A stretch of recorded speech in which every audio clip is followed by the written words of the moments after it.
topic today has been well articulated. We are looking at the impact of loan restructuring on education institutions and other businesses, the impact of the lockdown on schools. How have we been impacted as managers, as directors, and as operators of these schools? The pandemic eroded cash flows of schools, impairing their ability to meet the financial obligations. That much we are aware as Finance Trust Bank, because most schools are closed. They are not able to pay their obligations, much as they have facilities that are running with banks or with Finance Trust Bank.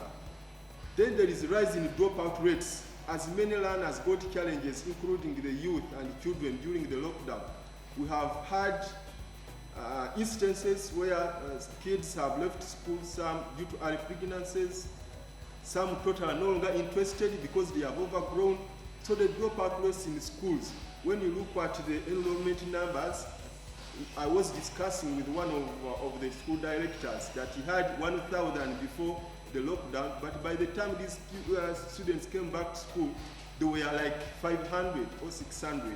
So we know it has affected, and that is totally the cash flow that is being affected negatively and directly.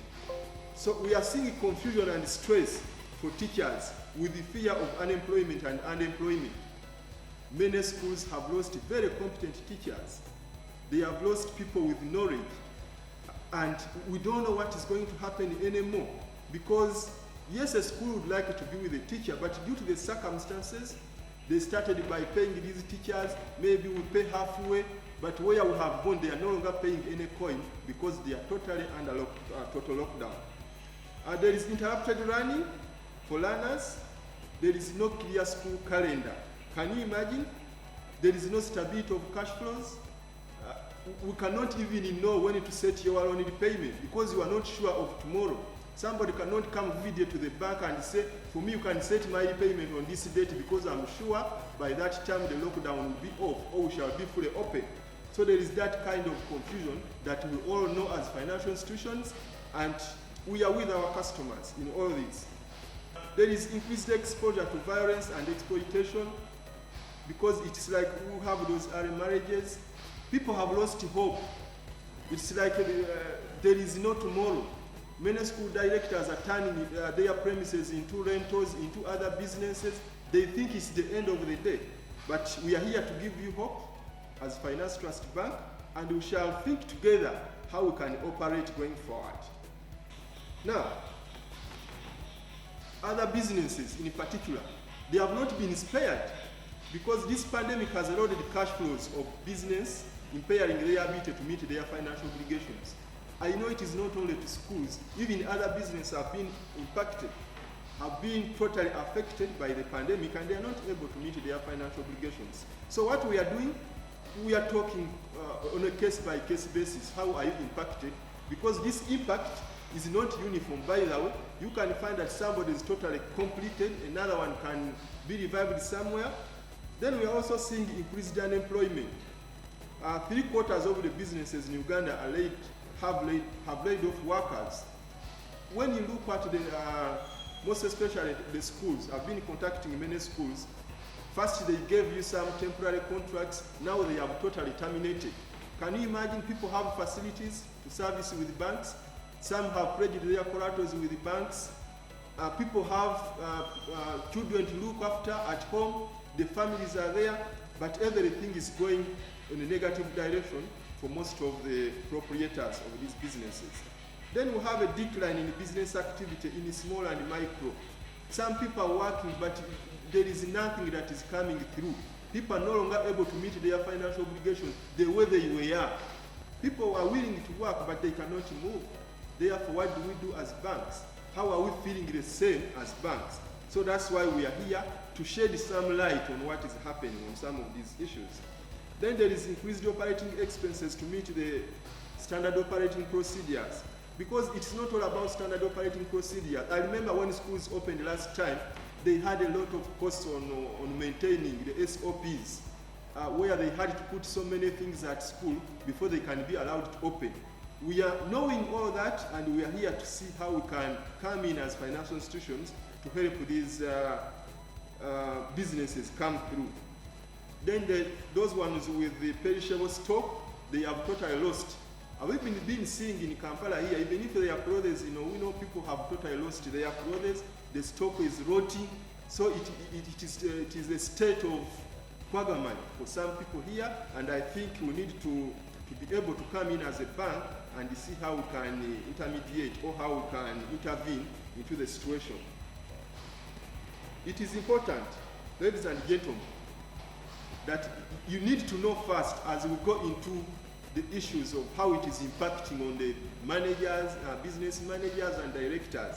Banks are also impacted because a bank is also like an investment for someone. Somebody has put up his business for income. It is not there for charity. People need to get money out of their businesses, but banks are also impacted. That's why sometimes when you come and advise otherwise, we have a reason for that advice. The bank has seen its growth projections affected as most sectors of the economy continue to be battered by the pandemic. We have aligned our budgets and has been affected by the growth. We have the growth of the bank has been affected due to those negative impact of the lockdown. So it is not only you, but also the bank as a business has also been negatively impacted. We have had a lot of increase in non-performing loans that have been registered by the bank as customers struggle to meet their obligations. This has greatly affected the profitability of the bank because banks are there to make profit as a business also. But what is happening now, banks are no longer making profits because customers are no longer being able to pay their installments on time and as scheduled. I need you to be very attentive on this slide where we need to first understand what we are talking about when we say loan restructuring or credit relief. Credit relief, in a layman's understanding, is just a reorganization of the debt obligation through concessions or accommodations that provide borrower with some form of relief in how or when they meet their debt obligations to the lenders. That is very key. It is just, we are just making a reorganization, a rearrangement on how you are supposed to pay loan. And it is intended to enable the borrower cope up with the adverse impact of the pandemic on their ability to repay the loans. We want to suit into the circumstances that customers are facing.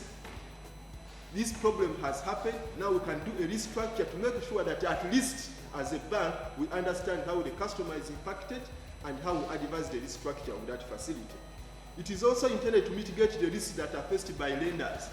A lender there, I'm talking of a bank like Finance Trust Bank, that may arise from the exposure to the borrower that are affected by COVID-19.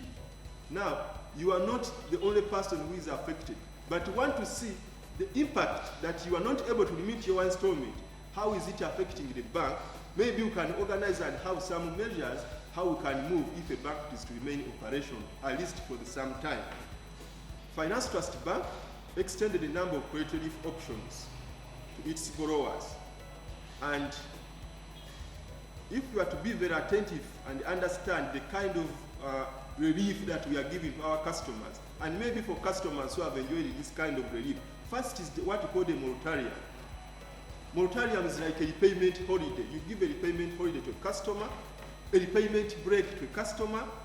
At that time, is not expected to be returning anything to the bank, but waiting until the situation normalizes. It can be a suspension, postponement, or reduction on the repayment of the principal and or interest applicable to the outstanding loan amount. So that kind of restructure, Finance Trust we can offer.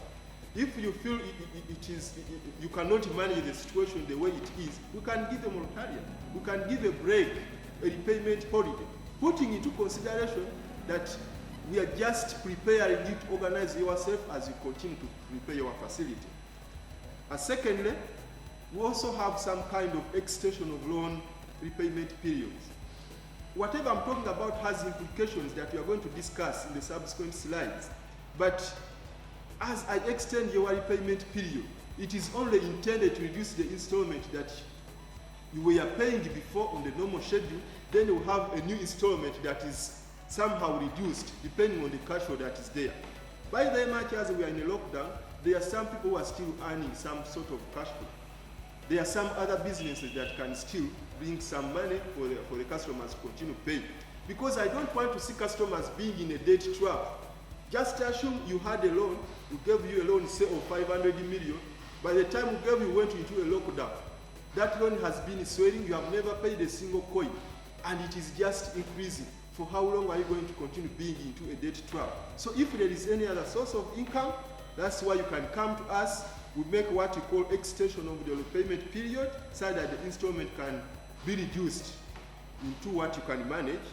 Also, we can do some kind of interest reduction. We have done this to some customers, but we take some caution. It is not for everybody that you can reduce the interest on a running facility. You must demonstrate how much have you paid on the interest and how well were you paying your facility. Sometimes we listen and say, hadn't it been the lockdown, this customer would have paid us interest of so much. Therefore, we can come up and say, going forward, we are reducing your interest to this extent. Maybe from 18 to 17, maybe from 20 to 19, like that. We have also other forms of restructuring provided for under the requisite regulations that may deem fit to a particular borrower. Remember, we are guided by the regulator. We don't do any kind of restructure. It must do within the regulation or as guided by Bank of Uganda. So we look at a person on a case-by-case basis, how you've come and what you need, and we are able to give you a restructure that accommodates the kind of cash flow and the kind of business that the customer is having. Then we are trying to see if we can reduce some costs for borrowers. We have a number of costs on loans, most especially people who have been getting new facilities. We are trying to see how we are going to reduce these costs for these borrowers so that the loans are manageable, the loans are user-friendly, so a customer can be able to do an investment that is intending to do without having too much charges from the bank. Now, ladies and gentlemen, it is important that you understand the impact of the above measures, both on your business, say as a school, other trading businesses, other investments. Because it is not like you just come for a restructure for a loan. You must be able to understand the impact of that restructure. And the gist of the matter in this discussion, for people to understand where we are coming from and being able to make a decision. Because we tell you this information for you to make a right decision before you come for a restructure or before you say, give me this kind of restructure for my facility. Then we have increased loan periods as a result of amortization of capitalized interest. We don't just put interest on your loan. We then have to amortize that loan into a period that is increased. Remember, the longer the period, the more you pay in terms of interest. So you are having a facility on your book that is increasing, so you are paying interest because the period has been increased. That is something any person wouldn't like to do under normal circumstances. But what do? We have this pandemic in the house, and we must find a solution. We have increased chances of default due to uncertainty in the payment cycles. Just imagine you have restructured your facility. You thought maybe by September the schools will be open. The school is not open. Maybe you thought the president is going to release the lockdown, can come and say now I'm extending.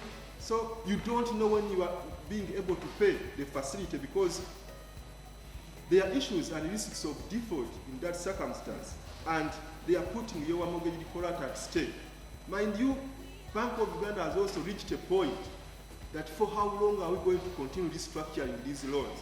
We restructure the first time, the second time, the third time, somebody is coming for the fourth time. When do we sit and say that is now a loss? And can you imagine when we say it is a loss? Then banks will say, maybe we'll talk to the customer and say, how do we liquidate your collateral and get off this amount from the book? I'm lucky that some of you have come to me. Actually, some people have sold their properties willingly and they come and reduce their facilities with the bank. We call it loan redemption, loan principal reduction. You come and use your facility as you get some kind of funds from other sources of income, so that you are not having a lot of interest, or you are not kept into the debt trap that we are having because of the pandemic. As I end, there are some frequently asked questions, and which I want us to make clear. There are so many other questions that are asked, but particularly I have these two questions that I want to answer before you. Does credit relief mean that the obligation of the borrower to pay their loan obligation to the bank has been removed? Ladies and gentlemen, I must say no. It is important to note that credit relief does not take away or extinguish the obligation of the borrower to repay the loan. It is important to understand that these loans are still obligations for the borrower, and it does not take away your obligation to repay the loan. Then we are saying, is it a blanket relief to all borrowers? Ladies and gentlemen, still I'm saying no, because we cannot just go to your loan and restructure without you making intention or showing some kind of interest in having your facility restructured. Yes, we know the schools are closed, the businesses are closed, and I think you have been seeing our officers calling, customer, your loan is due for payment. What do we do? Because we thought that some customers still have some other sources of income, because some customers by the work paying, others are totally down, they can't pay anything. But when you keep quiet without coming to the bank, tell us you need a restructure for the facility, we shall still come up and demand for the money. So what do we need to do in this perspective? Any customer who feels is hard up, don't think that it is automatic that your loan is going to be restructured without you making interest in having a restructure for the loan. Otherwise, when it goes in arrears, the normal process will continue, because you did not tell us that for you are hard up, you don't have any other sources of income, therefore your loan is running normal. So in case you have any need for credit relief, please, it is not automatic. You need to come to the bank, apply some documents to be executed so that we are able to give you a service for loan restructuring, a payment break, and maybe extension of the repayment holiday.